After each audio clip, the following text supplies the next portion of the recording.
speaker is Dr. Dishari Chaudhary from ISER Mohali, and she will speak on skew symmetric elements of rational group algebras. Yeah, you may start now. Yeah, thank you, Deepankar. So good afternoon, everyone. I shall be speaking about skew symmetric elements of rational group algebras. But before I start, I would like to thank the organizers, and also I would like to thank Professor IBS Pasi and Dr. Abhay Soman, with the help of whom I have been able to learn this subject. Okay. So given a finite group G and a commutative ring R with identity, we can always form a group ring over G, which can be seen as a free R module with the group elements as basis elements. That is, RG consists of all the sums, formal linear sums of the form summation AGG over G, and with coefficients from the ring R. And it also has an underlying ring structure where the addition and multiplication, you can do it in the same way as you would do in case of a polynomial. Now, when you add the usual bracket operation to the group ring, to the group algebra RG, you get what is known as you get a Lie algebra. Okay. And let sigma be an involution of the group algebra RG, that is an anti-homomorphism of order 2.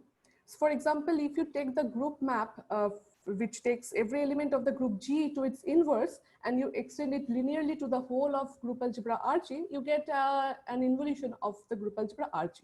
And this involution is famously known as the canonical involution. And another example would be if you take any group automorphism and you compose it with this map, and then also you can get another involution of RG.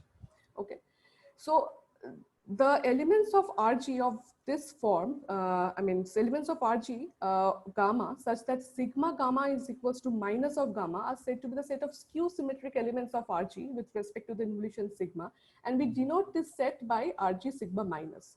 Now, with respect to the usual bracket operation, RG sigma minus becomes the Lie subalgebra of the Lie algebra RG. Now, we all know when RG is semi-simple, then RG decomposes as a product of simple algebras. Each simple algebra is a matrix algebra over a division algebra, which is famously known as the Wedderburn decomposition. Now, the Lie subalgebra of skew symmetric elements would lie somewhere inside this decomposition. Okay, so whenever we have a Lie algebra or an algebra or a group, say, we always try to decompose it into smaller structures called simple groups or simple algebras or simple Lie algebras, as they form the atoms of any structure. So how do the Lie algebra of skew symmetric elements break, and how do they embed inside this Wedderburn decomposition? So Cohen and Taylor, they studied group algebras over the complex field C, and they considered the canonical involution of CG, and they showed that CG sigma minus decomposes into a sum of classical simple Lie algebras according as the irreducible characters of G are of real or symplectic or complex types respectively. Okay, and a similar decomposition was shown by Marin, but he considered a slightly more general setting where he considered group algebras over a field K of characteristics 0, such that every ordinary representation of G is defined over K. For example, you can take K to be a field containing all the nth roots of unity. And the involution which he considered over Kg was sigma G equals to alpha G, G inverse, where alpha is a multiplicative character of G. Okay, so in this situation, the Lie algebra of skew symmetric elements of Kg again decomposes according as into sum of simple classical Lie algebras according as the irreducible characters are of complex type or quaternionic type or real type respectively. Now, both these results, they use something very nice called Frobenius-Schur theory. And this is a theory which can only be applied to group algebras over algebraically closed fields or fields having very nice and rich properties like K, as we saw in the previous slide. But what about the decomposition over fields like Q or any algebraic extension of Q? Now, the theory of group algebras over fields like QG, they involve a lot of technicalities and a lot of subtleties, which make the theory very interesting over such fields. So we want to see what happens to the Lie algebra of skew symmetric elements of Fg with respect to any arbitrary involution sigma of Fg, where F is an algebraic extension of Q. But before we do that, let us recall some basic definitions. So if E be a central simple algebra over a field F with characteristic F not equals to 2, then and let M be a finitely generated right E module, and suppose that theta is an involution on E of any kind. So what we mean by kind, I'll explain it in 1 or 2 minutes. For the timing, you just assume theta is an involution of E. Then a Hermitian form on M with respect to the involution theta on E is a biadditive map H from M cross M to E, such that H of X alpha Y beta goes to theta alpha H X Y beta for all X Y in M and for all the scalars alpha beta in E. As M, we have taken it to be a right vector space over E. I've taken the scalars on the right, and HYX is equals to theta of HXY. Okay. So if the condition 2 is replaced by HYX equals to minus of theta of HXY, then this form H is said to be a skew Hermitian. And if the central simple algebra is nothing but the base field itself and the involution theta is nothing but the identity map, we get back our good old bilinear forms over finite dimensional vector space M over F, right?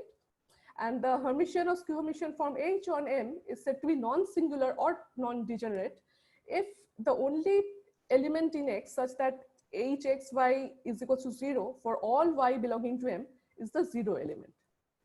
Now, for every non-singular Hermitian or skew Hermitian form H on M, there always exists a unique involution sigma H on the endomorphism algebra of M over E, such that sigma H and theta, they are equal on all of F.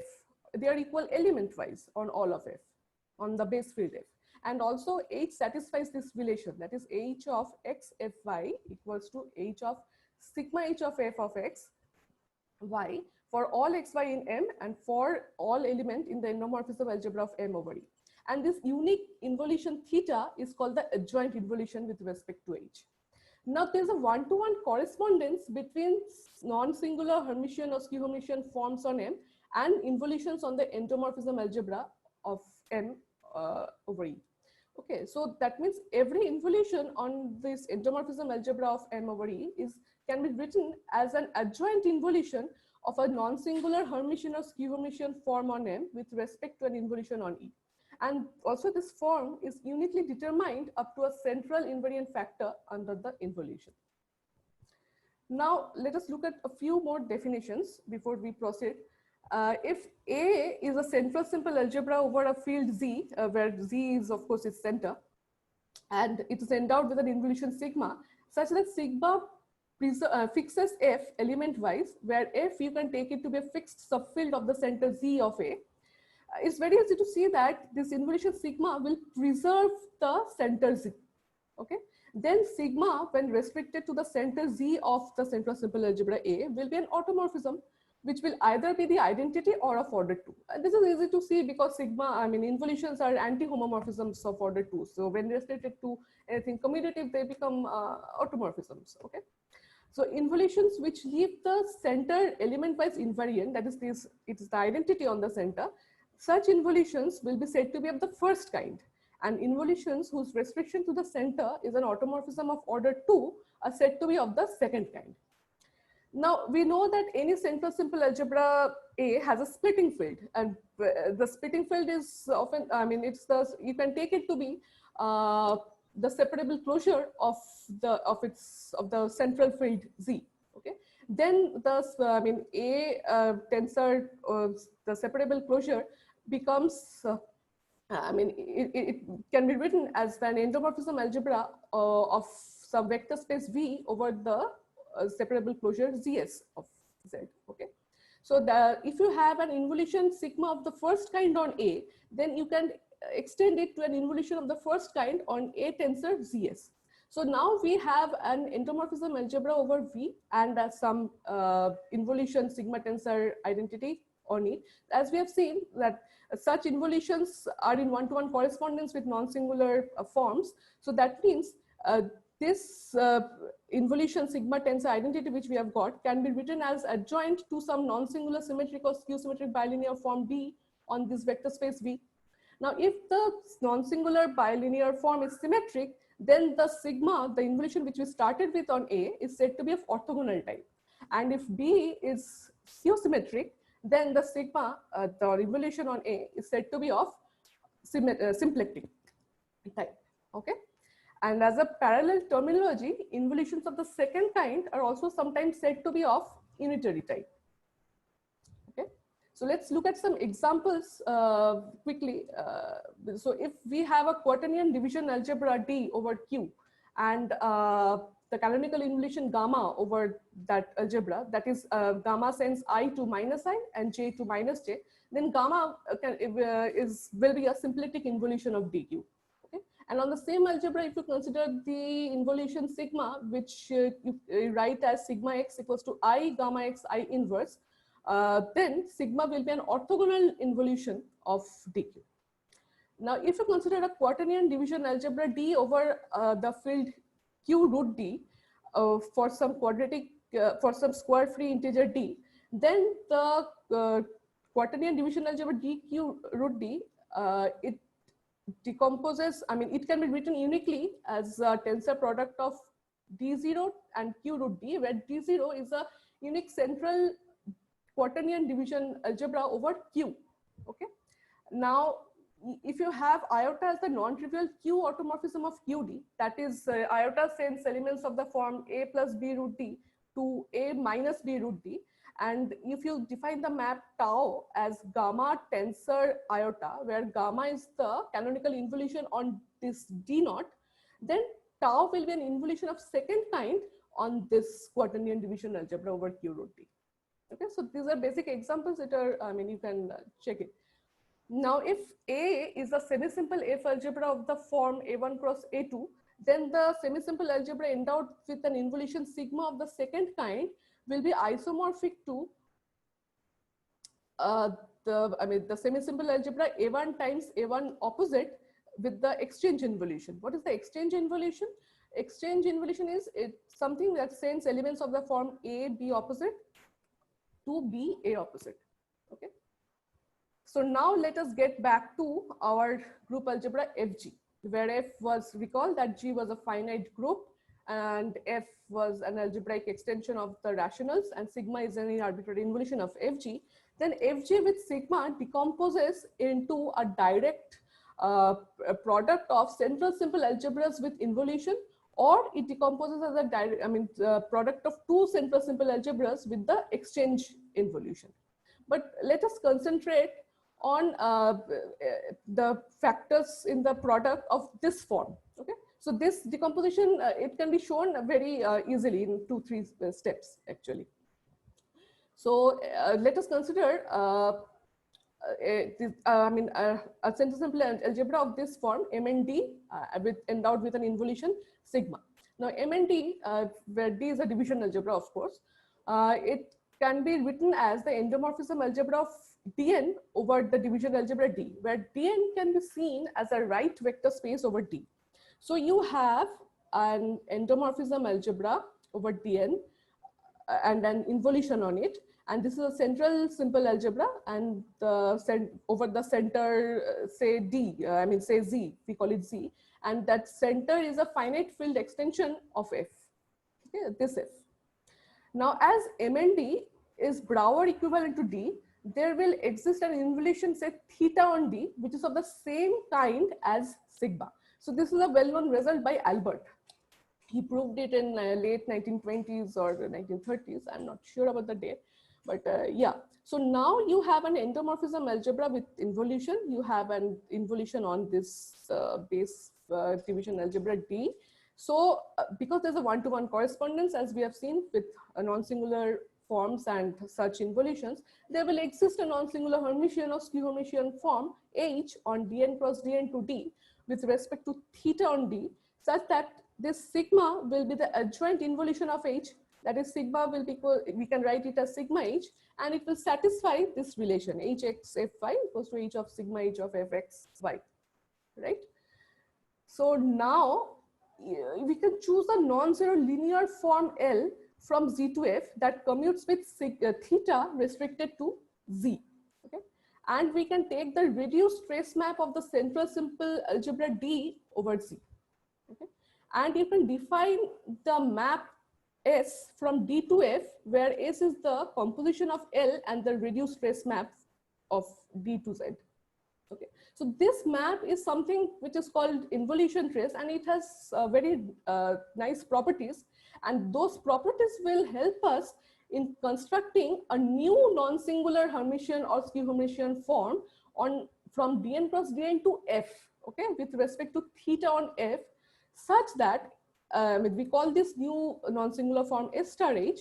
S star H of xy will be equals to S of H of xy. Okay, and if H is Hermitian, S star H will be Hermitian. If H is skew Hermitian, S star H will be skew Hermitian.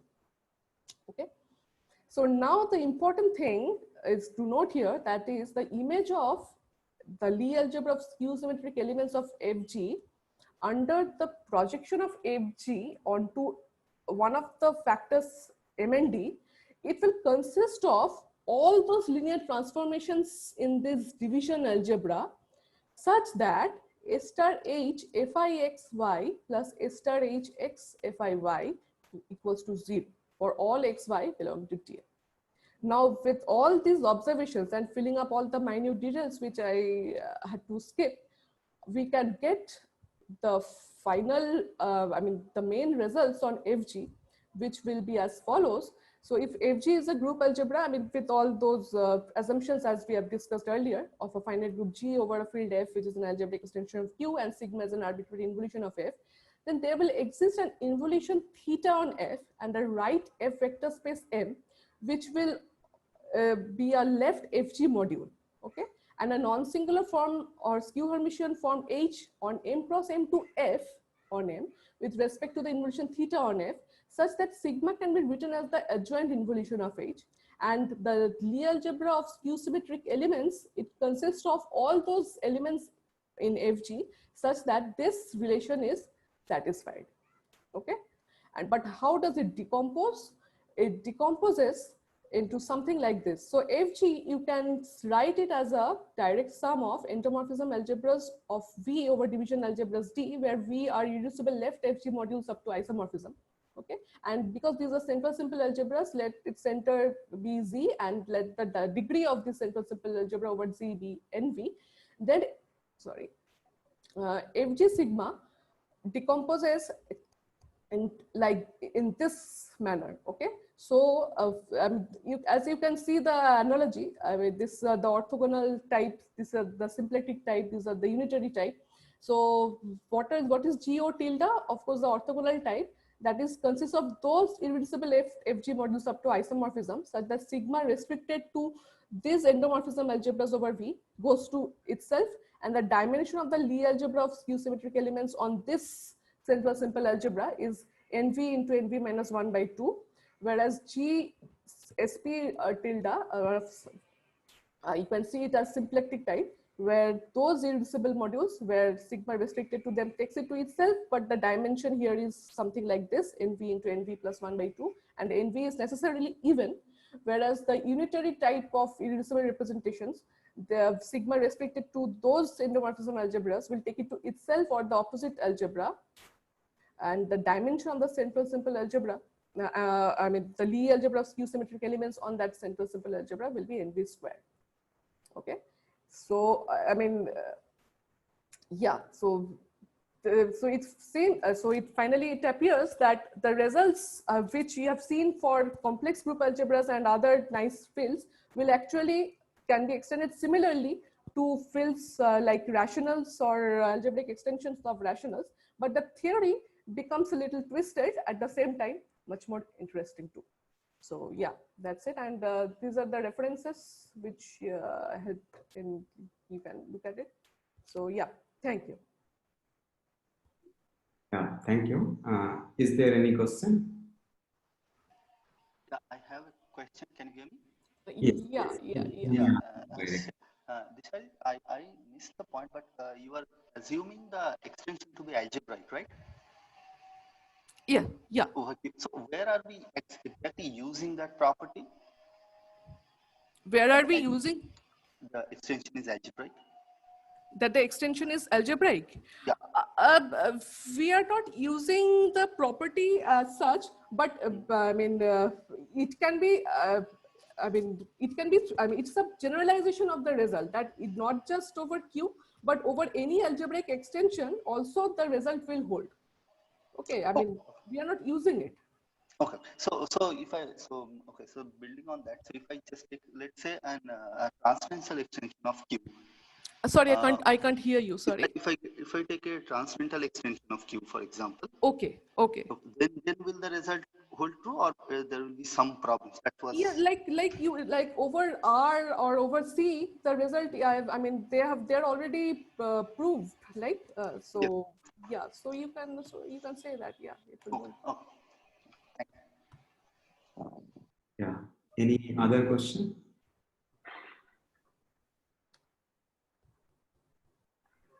Can I ask? Yeah, sure, ma'am. Yeah.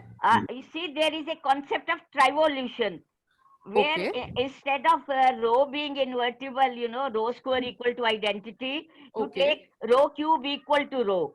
Okay. I see. Okay, so that is in my papers with Filali and Monfared, and also in my own paper in Studia Math 2011. The concept is given there and elaborated in my paper in Illinois Journal.